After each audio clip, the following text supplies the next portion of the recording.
प्रणाम। मैं जदुवंशी। दिल्ली में जानलेवा प्रदूषण।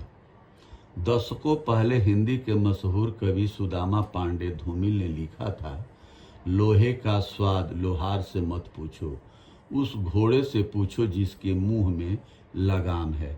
इसी तरह प्रदूषण की पीड़ा नीति निर्धारकों से नहीं, उन लोगों से पूछिए जो खांसते खांसते बेदम हो जाते हैं और आखिरकार कई के फेफड़े हृदय उनका साथ देना बंद कर देते हैं। विडंबना यह है कि इनमें से ज़्यादातर उस गलती की सजा भुगतने को अभिशप्त हैं जो उन्होंने नहीं की।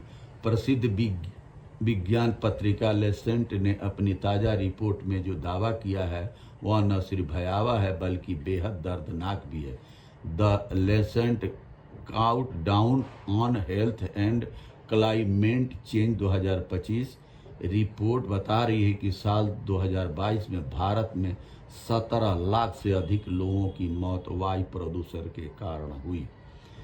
तो यहाँ दिल्ली की समस्या इतनी गंभीर है, पानी प्रदूषित है, हवा प्रदूषित है, सांस लेना दुभर होता चला जा रहा है। दिल्ली में फ्लाईओवर के ऊपर फ्लाईओवर, पुल, रोड पर रोड बनते चले जा रहे हैं। रोड बनाने का क्या फ़ायदा? अगर इस पर सार्वजनिक बस चलने, चाहे पब्लिक ट्रांसपोर्ट चले, उस पर पार्किंग, दिल्ली भर में यही समस्या है कि दिल्ली भर की सड़कों में पार्किंग, हर रोड पर देखिए, जिधर भी देखिए दोनों तरफ पार्किंग बनी हुई है।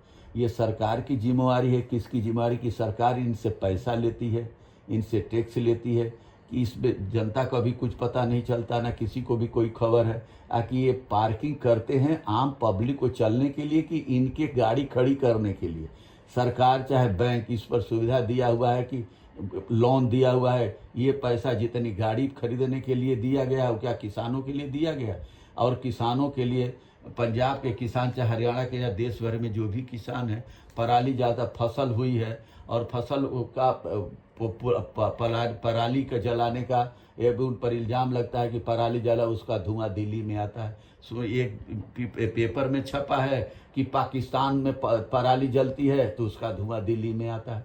तो किसी के ऊपर, दूसरे राज्यों के ऊपर दोष देने की बजाय दिल्ली सरकार अपने गिरेबान में झांके, क्योंकि अब यहाँ पर चौबल लेवल की सरकार है। केंद्र सरकार भाजपा की, राज्य में विधानसभा में भी भाजपा की सरकार, एमसीडी में भी भाजपा की सरकार, नगर पालिका के अंदर भी भाजपा की सरकार। यहाँ प्रदूषण क्यों है? इस पर रिसर्च क्यों नहीं किया जाता? जब कोरोना हुआ था उस दौर में गाड़ियां बंद थी तो बिल्कुल प्रदूषण, वातावरण बिल्कुल शुद्ध था। तो गाड़ियों से प्रदूषण होता है और गाड़ियां जाम की वजह से, जाम क्यों लगता है इस पर दिल्ली सरकार, ना दिल्ली पुलिस सरकार कोई भी ध्यान नहीं देता है। सब उगाई में लगा हुआ है इसमें कि पार्किंग हो, जहाँ भी मार्केट है चाहे कहीं पर भी देखिए दोनों तरफ पार्किंग लगी हुई है और पैसा खूब उगाई हो रही है। जो भी उगा रहा है उगा रहा है, क्योंकि बिना उगाए हुए किसी की हिम्मत नहीं है कि रोड पर गाड़ी खड़ी कर ले। क्यों? आकि वीआईपी सेंटर एरिया में कोई अगर पार्किंग करता है तो तुरंत पुलिस आकर के खड़ी लेती है, चालान काट देता है।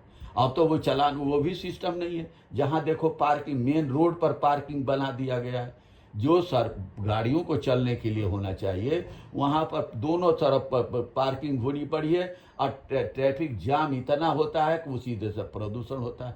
अब प्रदूषण होता है तो उस गरीब किसान के ऊपर इल्ज़ाम लगता है कि पराली जल रही है तो प्रदूषण हो रहा है। अरे भाई, अपना घर आपसे संभाला नहीं जा रहा।